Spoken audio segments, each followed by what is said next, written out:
Yes, I am very happy the way the movie has shaped. We were fortunate enough to a day for yesterday, watch the film, and we are very happy and we feel very proud about that we made this film. More than the thing, more than the film, I am actually eagerly waiting for people to watch it and feel that how good is our nation and how um,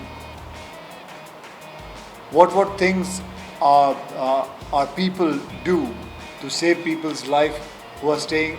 Just like, for instance, what happened in Kuwait when Saddam Hussein had attacked Kuwait. There were so many Indians there waiting for help, and within about few days, Air India people had gone there, commercial pilots had gone there and saved them and brought them back here. The same kind of incident also happened in Berlin. To evacuate, they took 2 years, and we'll be proud to know that we took about 59 days to finish 1,70,000. They saved about 48,000. But nevertheless, I'm just waiting for people to watch the film and feel proud that we are Indian. जी, ये वाकई में ऐसा एक शख्स है, इसके बारे में मैं ज़्यादा नहीं बता सकता इस वक्त, लेकिन आप जब फिल्म देखोगे, फिल्म के दौरान, फिल्म के ख़त्म होने के बाद आप ज़रूर वेट करिएगा, आपको दिखेगा वो कैरेक्टर कि कौन है वो. And he was gone unnoticed. जैसे कि व्हाट अबाउट हिम, मम्मी से मैं तो कहता हूँ पूरा ये जो इंसिडेंट हुआ था दैट वाज अननोटिस्ड, बिकॉज मैंने जब पहली बार सुनी थी ये स्क्रिप्ट मुझे तो मालूम भी नहीं था ऐसा हुआ था. Same goes with Nimrit also, इनको भी नहीं पता था. आई एम श्योर कि आप में से बहुत कम जन जानते होंगे जो ऐसा हुआ था. And so to bring that whole thing to life, that's it. बहुत ज़्यादा. इनफैक्ट मुझे भी बहुत हैरानी थी कि इतनी बड़े स्केल का एक ऑपरेशन था जिसके बारे में हम जैसे लोगों को पता नहीं है, जो अपने आप को अवेयर समझते हैं और हम आज के जनरेशन के लोग हैं. इतना सोशल मीडिया पे रहते हैं, इतने न्यूज़ पढ़ते हैं, देखते हैं, बातें करते हैं. थोड़ी बहुत कुछ सुना था कि कुछ लोग, जैसे आज सुबह ही मुझे ध्यान में आया कि मेरे क्लास में एक लड़का कुवैत से होता था, बट हमने कभी पूछा नहीं उसको कि वो कहाँ से आया, क्यों आ गया. पर मुझे स्क्रिप्ट पढ़ के ये ज़रूर पता था कि एज एन एक्टर ये मेरे लिए बहुत बड़ा मेरा एक सौभाग्य होता अगर if I could attach myself to this film.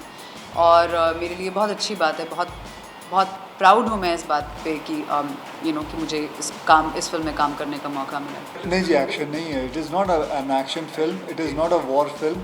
It is about a businessman.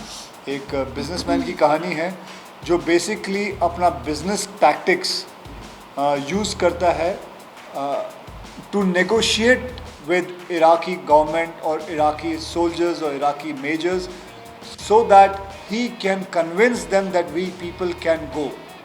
See, this is not a film कि जहाँ 1,70,000 इंसानों को छुपा के तो लेके नहीं जा सकते. It is not कि 4-5 इंसान को हमको छुपा के ले जाना है.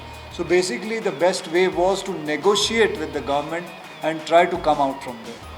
And that is the thing which is. So I repeat again, it is not a war film. War जो है वो backdrop है. पीछे पे war हो रहा है. We are not discussing about Iraqi सोल्जरों ने क्या किया या कोयतियों ने क्या किया. We are discussing ये हिंदुस्तानियों ने क्या किया, ये एक बिजनेसमैन ने क्या किया.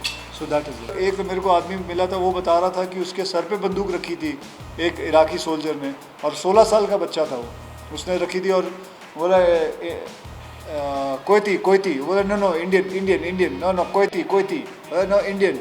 और उसको साबित करने के लिए उसने 3 मिनट का हिंदी गाना गाया, तब उसको जाके छोड़ा, और वो रो के गाना गा रहा था.